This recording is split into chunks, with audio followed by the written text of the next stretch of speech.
Hi friends, welcome to famous Teja YouTube channel. మీరు కానీ మన ఛానల్ని సబ్స్క్రైబ్ చేసుకోకపోతే మా ఛానల్ అయితే సబ్స్క్రైబ్ చేసుకోండి. మా వీడియో కనుక మీకు నచ్చినట్లయితే పూర్తిగా వీడియోని అయితే చూడండి. అడవిలో ఒక రోజు అనే ఒక సరికొత్త వీడియోని అయితే మీ ముందుకు మేము తీసుకొచ్చేసాం. మేము అడవిలో ఒక రోజంతా ఉండి అడవిలో పరిస్థితులు ఎలా ఉంటాయని మీకైతే చూపిస్తాం.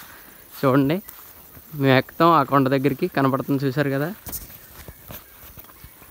ఇది ఆ కొండ. దాన్ని ఏం కొండ అంటారే ఏంటి? రాజుల కొండ అంటారంట. అది చూసారా, అక్కడ పూర్వం రాజులు ఉండేవారంట. ఇదంతా అడవే.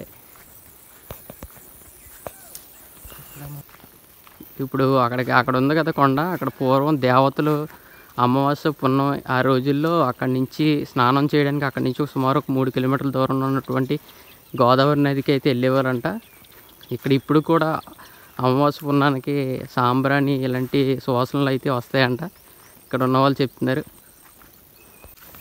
హాయ్ ఫ్రెండ్స్, ఇంకోండి అడుగు పంది తిరిగే ప్రదేశం ఇదిగోండి.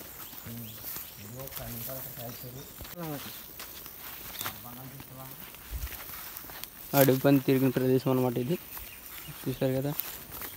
ఇదిగోండి ఎంత బాగుందో ప్రదేశం, చక్కనైన ప్రదేశం. మన దగ్గర ఎంత డబ్బున్నా కూడా ఏమీ కొనలేని ప్లేస్లు ఏమైనా ఉన్నాయంటే అందులో ఒకటి అడవి. అడవిలో మన దగ్గర ఎంత డబ్బున్నా వేస్టే. ఒకప్పుడు ఇదంతా కదా, అదే రాజుల కొండ. అక్కడ కింద ఒక చిన్న రాయిలా కనబడుతుంది, చూస్తున్నారు కదా, అది మంగళ రాయి అంటారంట.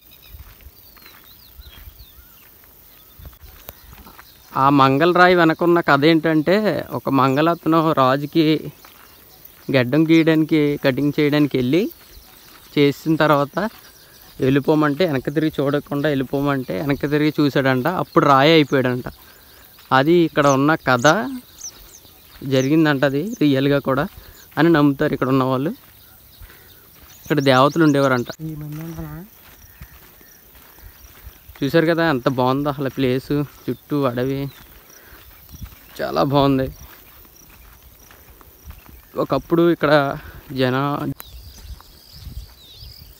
ఎంతో అందంగా ఉంది చూడడానికి.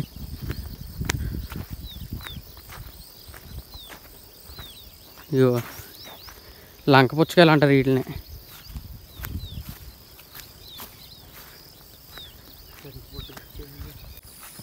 హాయ్ ఫ్రెండ్స్, మా వీడియో కనుక మీకు నచ్చినట్లయితే మా వీడియోకి లైక్ చేయండి.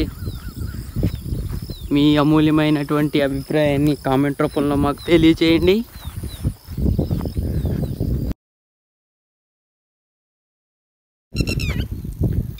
హాయ్ ఫ్రెండ్స్, ఇది గోదావరి నది, చూసారు కదా. సింగనపల్లి, కొత్తూరు అక్కడ అన్నమాట ఇది. అది సింగనపల్లి.